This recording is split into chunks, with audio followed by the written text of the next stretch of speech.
आगे हूँ आपके संगी प्रगति साहू। तजों को दोनों को तिले राम राम जय जोहार। का हाल चाल प्रगति, सब बने बने जी? हाँ सब बने बने तृप्ति। तय बता तय कैसे हस? वैसे तो महू बने हो प्रगति, फिर आज थोकिन गोड़ हाथा पिरा थे।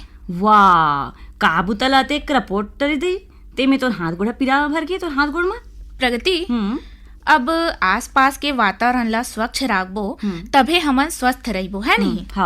हाँ ता ओखरे बर घर कर नाली है तेला तरिया के पार ला और पानी भरथन बोरिंग तिही करला साफ करे बर गे रहे हूँ। अच्छा सब फो कचरा ला बाहर बटोर के पाना पतई मल्ला लेसे हूँ। तेखरे सेती गोड़ हाथ मा थोकिन पीरा भर गे संगी। ले कहीं नहीं हुए तृप्ति, रात को सरसों तेल ला चुपर के सुधवे। हाँ फिर माने ला पढ़ी संगी अपन आसपास के वातावरण के सफाई करके तहा बड़ नेक कारज ला करे हस। भई प्रकृति ला स्वच्छ राखबोन तभे तो हमार शरीर हा निरोगी रही। हाँ प्रगति, जैसे गाय ला हम माता मानथन ना, वैसने प्रकृति घला हमार माँ के समान है। अब एखर सेवा करना हमार फरज। अब काखरो सेवा करबो तभी तो मेवा पाबो का? सिर तो कहा था तृप्ति, सेवा करबो तभी च मेवा पाबो। अब देखना प्रकृति माँ कतका सुघर सुघर जिनिस आवे जौन हमार जीवन माँ अपन बहुत प्रभाव डालते। प्रकृति के नजारा कतका सुंदर और अद्भुत होते। सुघर पेड़ पौधा, जंगल, कलकल करत नदिया, हिमालय पर्वत, झरझर करत झरना, फुरहुर फुरहुर जुड़ हवा, सूर्य के प्रकाश, चंदा के चंदैनी और चंदैनी ले भरे सुघर बादल, जम्मो प्रकृति के ही तो देना है भाई। हाँ पोट के है संगी। प्रकृति के सुघर नजारा हा तो जम्मो के मन ला मोहि डारथे और बेरा बेरा माँ पेड़ पौधा हा हमला फल फूल और छाया घला देथे। प्रकृति हा जौन हमला नदी देहे जौन ला हम पवित्र मानथन। जब नदी के पानी हा नहर में आथे ना, तब गांव के किसान मन उही पानी के प्रयोग करके अपन फसल ला उगाथे और तभे जम्मो किसान के खेत ला लहाथे। सिर तो मत तृप्ति, हमार रोजमर्रा के जिंदगी माँ जतका जिनिस के उपयोग करथन ना, वो जम्मो हाँ प्रकृति के ही तो देना है। और ये पृथ्वी माँ जीवन प्रकृति के कारण ही संभव है, जेखर ले हमला सांस, भोजन, पानी जम्मो मिलते संगवारी हो। हाँ प्रगति, अब ये सब ले हमार आवश्यकता के पूर्ति होथे। अब ये संसाधन मन के उपयोग करके रिकिम रिकिम के जिनिस बनाए जा सकते जौन हाँ मनखे के जीवन ला और ज्यादा सुविधाजनक और आरामदायक बनाथे। गोर तो तय पोट कहा था तृप्ति। फिर हमला ये बात के दुख लागते संगी कि प्रकृति हा हमार ऊपर इतना कृपा बरसाथे तब बोले कोनो कोनो मन के मन उकर गुण नहीं गावे भाई। कोनो कोनो मन के हा बहुते स्वार्थी हो जाते, प्रकृति ला स्वच्छ नहीं रखा मन। संगवारी हो, ये तो गलत बात है भाई। प्रकृति बिना हमार काही कारज नहीं होवे तो ओखर संरक्षण और ओला स्वच्छ रखना हमरे जिम्मेदारी है का? अपन स्वार्थ बर पेड़ के कटाई करथन, नदी नरवा माँ कचरा फेंक के ओला गंदा करथन, प्लास्टिक के उपयोग करके वहू ला कूड़ादान में न फेंक के एती ओती फेंक देथन। त काय सही बात है? हाँ संगी, ये तो बिल्कुल सही बात नु आए भाई। हम प्रकृति के खियाल राखबो तबे प्रकृति हा हमर खियाल राखी। एक घाव मनखे के बनाए नियम ला तोड़े जा सकथे, फिर प्रकृति के बनाए नियम संग छेड़खानी ये तो अपने नुकसानी है रे संगवारी हो। संगवारी हो, स्वच्छता ला मजबूरी नहीं अपन आदत बनाना चाहिए। जैसे अपन शरीर ला रोज स्वच्छ रखथन, नहा धो के सफाई रखथन, वैसने हमला हमार प्रकृति के घलो देखभाल करना चाहिए। अब एक जागरूक नागरिक होए के नाते हमला रोज कहना चाहिए, प्रकृति देथे जीवन दान, आवा वेकर करथन सम्मान।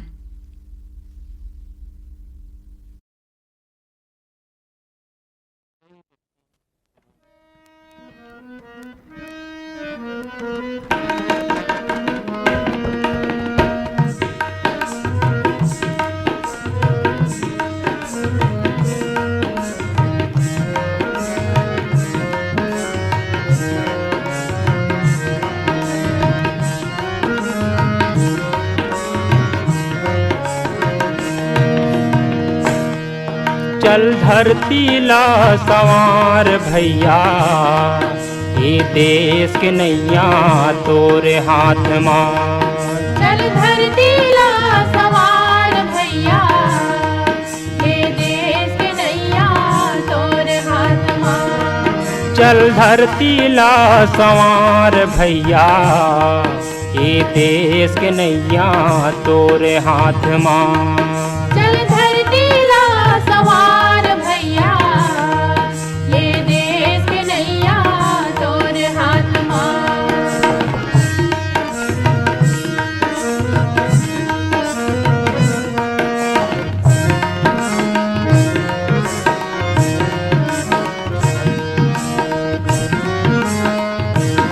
आज के क्रम युववाणी गांव में ग्राम बलौदी पलारी जिला बलौदा बाजार के कलाकार मन के द्वारा प्रस्तुत संगीतात्मक कार्यक्रम, जेखर संयोजक आए कुमारी चंद्राकर और प्रस्तुतकर्ता आए सुमिता रॉय बर्मन हा।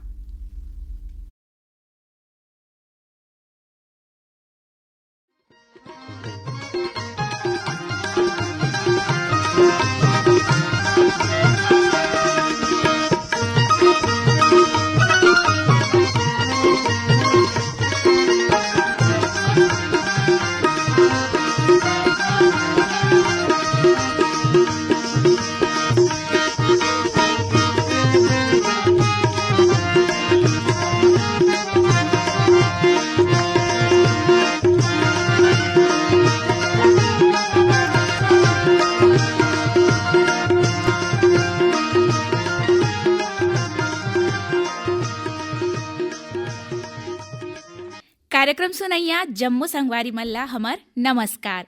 संगी हो, कोनो भी काम काज के शुरुआत भक्ति ले होथे। सबले पहली हमन आप मन ला सुनावत हन लोक भजन, जिला स्वर देवत है कुमारी चंद्राकर और ब्रिजलाल साहू हा। झुन जावे अकारत संगी माटी के झोलना, झुन जावे अकारत संगी माटी के झोलना, झुन जावे अकारत संगी माटी के झोलना, झुन जावे अकारत संगी माटी के झोलना। दया धर्म गठियाने, दया धर्म गठियाने जिंदगी के झोला माँ। झुन जावे अकारत संगी माटी के झोलना, झुन जावे अकारत संगी माटी के झोलना।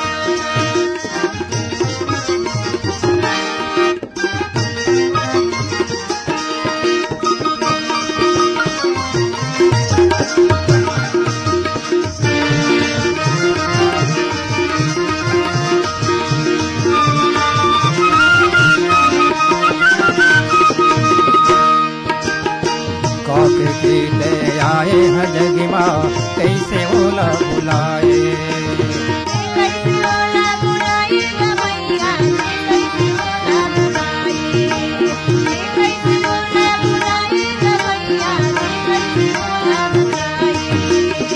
तोर बनाए महल अटारे लेगस नहीं उठाए, लेगट नहीं उठाते गमैया, लेगट नहीं उठाते, लेगट नहीं उठाते गमैया, लेगट नहीं उठाते। करले परमारत संगी, करले परमारत संगी बरजत हाँ तोलाना।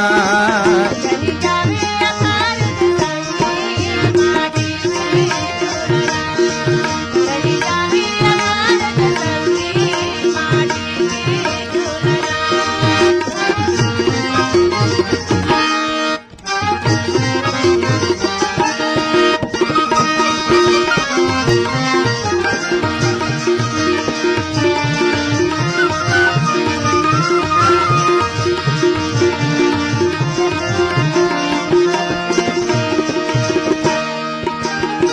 खावत ले तबे तोरे साथी होवत होही मोराना, होवत होही बिराना गमैया, होवत होही बिराना, होवत होही बिराना गमैया, होवत होही बिराना।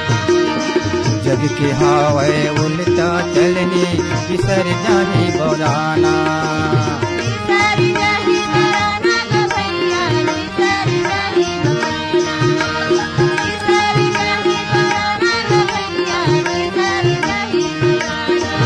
उड़ जाही एक दिन भैया, उड़ जाही एक दिन भैया समराए डोलाना। झुन जावे अकारत संगी माटी के झोलना, झुन जावे अकारत संगी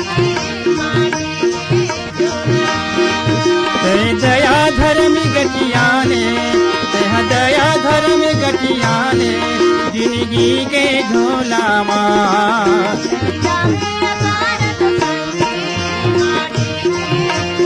चली जावे अकारत संगी माटी के झोला चली जावे अकारत संगी माटी के झोला चली जावे अकारत संगी माटी के झोला। संगवारी हो, कर्मा नृत्य गीत हमार संस्कृति के पहचान आए। प्रस्तुत कर्मा गीत ला स्वर देवत है कुमारी चंद्राकर और ब्रिजलाल साहू हा।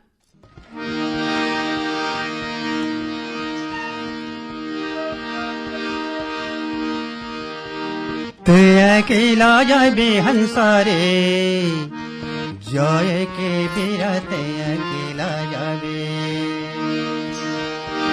ते अकेला जाबे हंसारे जय के बेरा ते अकेला जाबे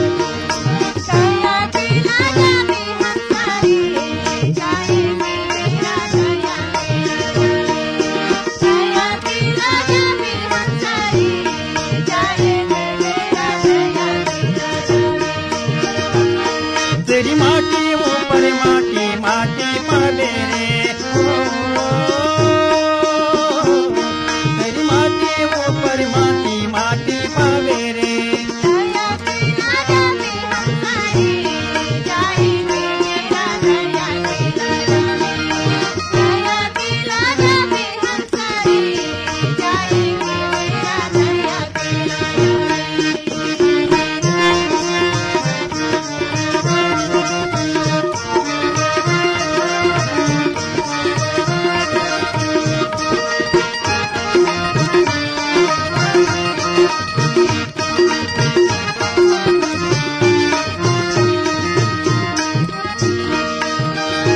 गाड़ी अटके रेत में संगी बैला अटके धार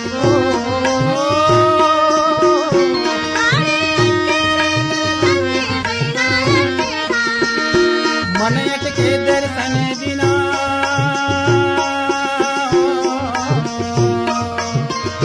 मन अटके दर्शन बिना कई कितना गाँव पार है तकेला जाबे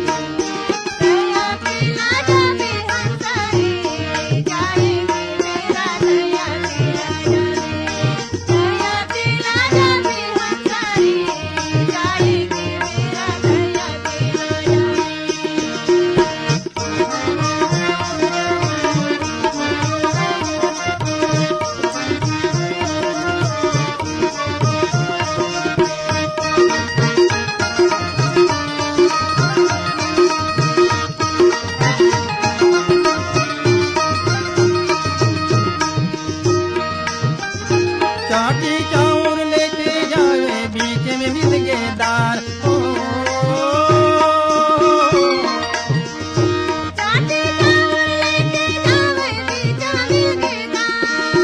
दोनों ले गति नहीं बने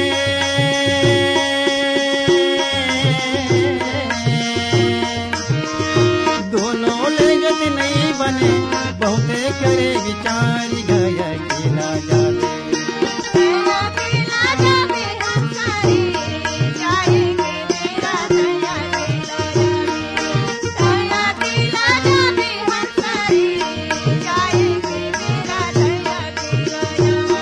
तेरी माटी ऊपर माटी माटी पावे रे तेरी माटी ऊपर माटी माटी पावे रे जाए के बेरा दया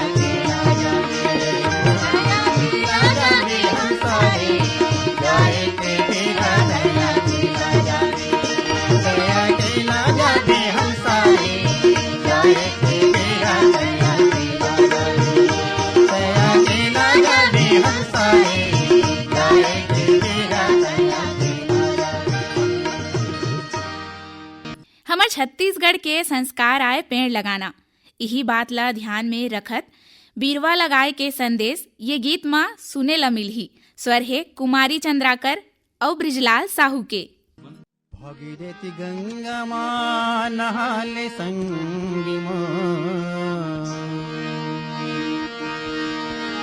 भगीरथी गंगा माँ नहाले संगी हो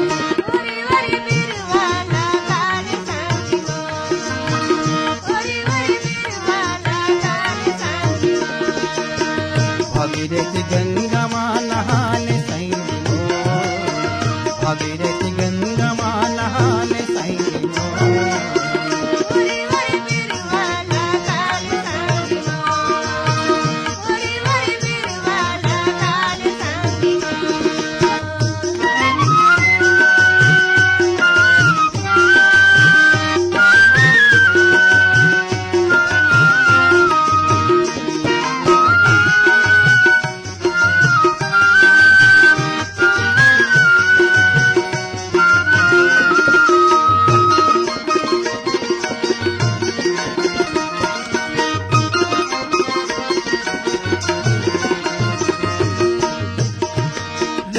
के रिंगैया मन तेरा ले लो छाओ माँ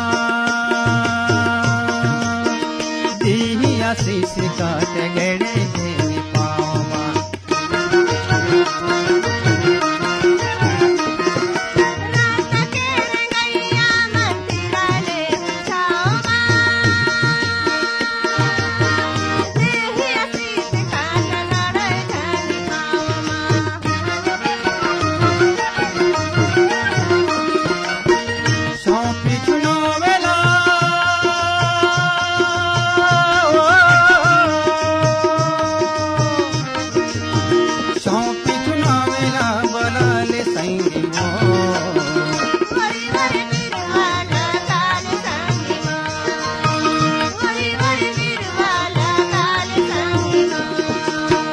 भगीरथी गंगा माँ नहाले संगी हो भगीरथी गंगा माँ नहाले संगी हो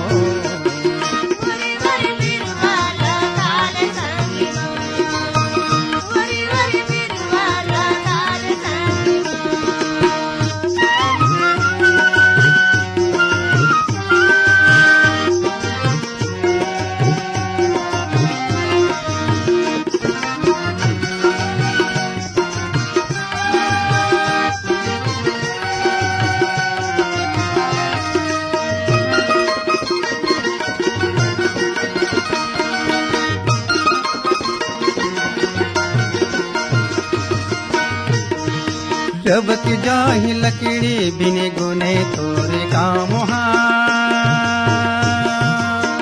रुपवा लगा ले तब मिले चारों धाम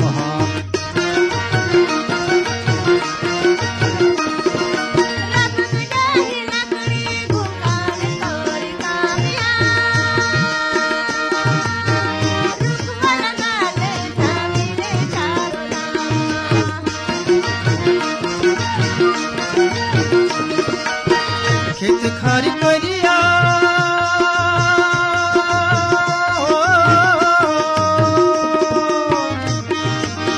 खेत खारी परिया हरियाले संगी हो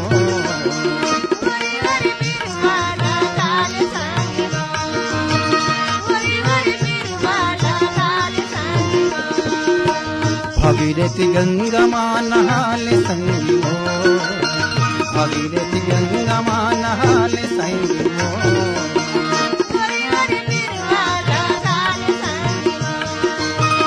ओरी ओरी बीरवा लगाले संगी हो लगाले संगी हो लगाले संगी हो लगाले संगी हो लगाले संगी हो। येखरे संग ये कार्यक्रम यहीं से रावत है। सहयोगी कलाकार रहीन दीनबंधु साहू, राम सागर शुक्ला, बीरेंद्र साहू, पीताम्बर चंद्राकर और गणेश साहू। सब्बो संगी मन ला हमर नमस्कार।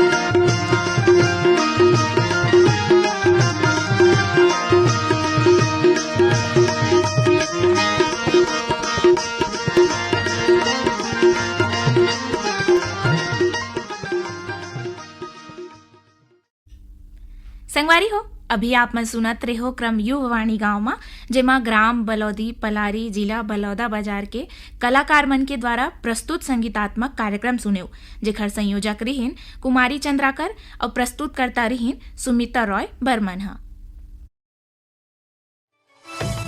मन की बात है जन जन की, सभी की कुछ अपनी सी, संघर्षों के कुछ किस्से, कहानी कुछ। अब काय करबी तृप्ति, यदि व्यस्तता के सेती मैं हा त कोनो डहर जाट नहीं सकत हूँ भाई, त गीत मन ला ही गुनगुना के अपन मन ला बहलावत हूँ। ऐसे का? हाँ संगी, फिर तिही बने हस जी, सुघर ढंग ले गाँव गाँव तरी घूमत हस। हाँ? बने हफ्ता भर यदि दीदी भाटो घर रही के आहस, औ मामा मामी तहां ले फूफू घर जाहूं की के अब तो तह अघुच ले जोरा कट डरे हस भाई।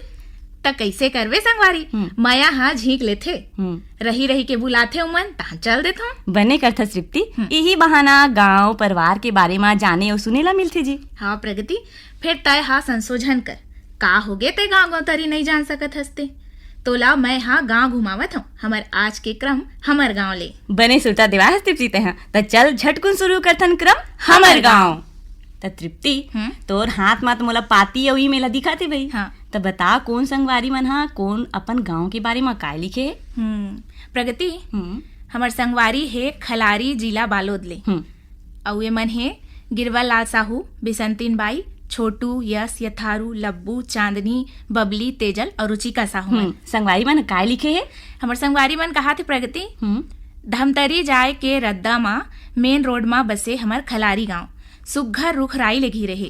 गांव भीतरी दुठिन तरिया है, एक ठिन प्राथमिक स्कूल है जिहाँ 5वीं के कक्षा तक शिक्षण है। आगू के पढ़ाई बर पड़ोसी गांव जाथे लइका मन हा, जिहाँ कॉलेज तक पढ़ाई है। पड़ोसी गांव में दुठिन सरकारी अस्पताल हवय, त जरूरत परे मा ऊंचे जाथन, जिहाँ कम पैसा मा इलाज हो जाथे। गांव भीतरी दुठिन आंगनबाड़ी घलो है, जिहाँ लइका मन के किलकारी ले मंझनिया ऐसने ढलन जाथे। देवता धामी ले बसे हमर नानकुन खलारी गांव हा एकता के सूत्री मा सुघर गुथा है। गांव के डेरौठी मा बैठे सद बहिनी और शीतला दाई के मया पाथन, और गांव के भीतरी दंतेश्वरी दाई के कोरा मा खेलथन। गांव तीर हर बछर महाशिवरात्रि के दिन जोगी मठ के मेला भरा थे, और हर बछर जनवरी मा गांव मा मड़ई घलो होथे। बिक्कर सगा सोदर आथे गांव में। दिन भर रिकॉर्डिंग डांस और लइका ले लेके सियान तक छोटे मोटे खेल होथे।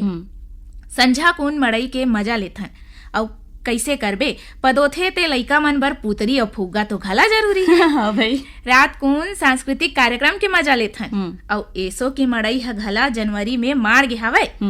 ता हमर कोती ले जम्मू आकाशवाणी और युववाणी परिवार ला सादर निमंत्रण देवत हन कि आप मन बर रईचूली के टिकट ला कटा डरे हन, थोरकिन बेरा निकाल के जरूर आहू कहा थे संगी मन। आहा, कतिक सुघर ढंग ले आप मन अपन गांव के वर्णन करे हो संगवारी हो। सिर्फ तो आप मन के पाती ला पढ़ के हमला बड़ निक लागा थे संगवारी हो। मड़ई मेला ही त एक ठिन ऐसे माध्यम रही थे जौन मा गांव भर के जम्मो दाई दीदी भाई बहिनी और सगा सोदर मन ले भेंट होते भाई, और पड़ोसी गांव के संगी जहुरिया मन घलो मिल जथे। तहन काय पूछे हस, हासी टिठोली और गोड बात चालू हो जाते। रतिया कुन बैठ के नाचा के आनंद लेवत लेवत कब बिहनिया के 7 बज जाते पतच नहीं चले। भाई आप मन हम जम्मो झन ला मड़ई के नेवता नेवते हो, तेखर बर धन्यवाद। अतेक माया ले आप मन हमन ला अपन गांव में बुलावत न संगवारी हो, त हमू मन आपके माया के मान ला राखबोन और आपके गांव खचिताबोन, और हमर श्रोता संगवारी मन घला आहिज भाई। त अतिक सुघर माया के पाती खातिर हृदय ले धन्यवाद संगवारी हो। आगू घला आप मन हमर क्रम हमर गांव में पाती जरूर भेजू। तृप्ति, तो हाथ में तो औ पाती दिखा थी मोला, फिर मैं कहा हूँ कि संगवारी मन ला मनोरंजन खातिर एक ठिन गीत सुना देन का। हाँ भाई।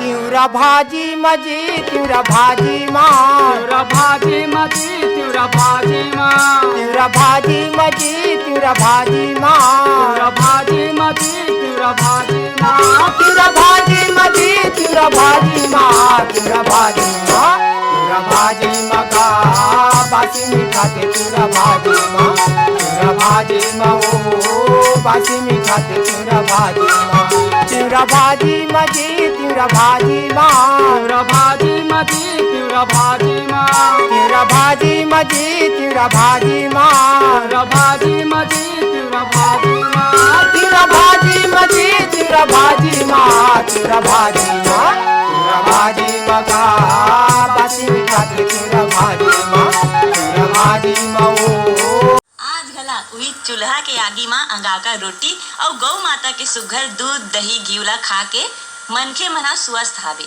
माया परे मऊ सुनता ले कारज ला करत हे अपन महतारी भाखा माँ गोठिया के जम्मो के अंतस ला मोही डारत हे। संगवारी हो अपन डीही डोंगर और वहाँ के देवी देवता जौन गांव के रक्षा करथे ना अपन आशीर्वाद ला जम्मो जन के ऊपर बरोबर बनाए रखथे। ऐसा देवता धामी ला हमरो बारंबार प्रणाम है भाई। आप मन अति सुघर ढंग ले अपन गांव के बारे में लिख के पढ़े हो, सुघर ढंग ले महाशिवरात्रि के मेला के वर्णन करे हो जौन हम जम्मो जन के अंतस में भक्ति के अलख ला जला दिस। पाती खातिर धन्यवाद संगवारी हो।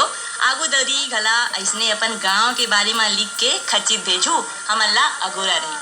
त संगवारी हो ए दरी हमर करा अतकी अगन पाती है हमरे री से और ईमेल है हमरे रीस भाई। हमन आप मन ले निवेदन करना चाहबो संगवारी हो कि और ज्यादा ले ज्यादा श्रोता संगवारी मन अपन गांव के बारे में लिख के पठो और हमर ये क्रम हमर गांव ले ईमेल और पाती के माध्यम ले जरूर जुड़ो। तब पाती पठोए खातिर हमन आप मन ला अपन पता बता देथन। हमर पता हरे क्रम हमर गांव युवाणी अनुभाग द्वारा केंद्र निदेशक post box number 97 Akashvani Raipur Chhattisgarh. हमर पिन कोड हरे 492001 और ईमेल के माध्यम ले अपन गांव के बारे में लिख के भेजे खातिर हमर ईमेल आईडी हरे संगवारी हो airyoudh9@gmail.com। क्रम हमर गांव बर हमर सब्जेक्ट कोड हरे Y11 त सब्जेक्ट कोड ला खचित लिखू और ईमेल में अपन गांव के बारे में लिख के भेजू। हमन ला आप जम्मो के पाती और ईमेल के अगोरा रही त एकरे संग क्रम हमर गांव ई है तक प्रगति हाँ अति सुघर सुघर गीत सुने हैं हाँ। तबो ले मोर अंता से नहीं जुड़े। अच्छा तो चल भाई तो अंतस ला जुड़ात हूँ और तौला और श्रोता संगवारी में सुनाता हूँ ये सुघर गीत ला। हाँ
लागे राजा संगवारी हो अभी आप मन सुनत रहे सुघरकन माटी के गीत ला जेला अपन सुर देरी ने विदुषी ममता चंद्राकर हा। और सुने बर चाह रही हमारी संगवारी मन अड़ार नांड घाट ले माखन वर्मा चांदनी राहुल गोपी भूपेश दीपेश वर्मा मन हा पलारी रोहांसी ले श्यामलाल साहू युवराज बिंदु वर्षा साहू दतरेंगी भाटापारा ले हीरा मणि वर्मा पारस मणि पुष्पेंद्र मणि नोखेलाल वर्मा मन। तृप्ति संगवारी मन संग गोड बात करत करत बेरा हो गए भाई हमन के जाए की। हाँ। तो चल जाए के पहले संगवारी मन ला बता देथन काली के कार्यक्रम ला। संगवारी हो काली के कार्यक्रम सजी हिंदी में जेमा आप मन सुनहु खेल चौपाल और ज्ञान सरिता त संगी हो खुश रहो स्वस्थ रहो मस्त रहो और सुनत रहो युवानी और अपन संगवारी तृप्ति भारती और प्रगति साहुला देवो विदा नमस्कार।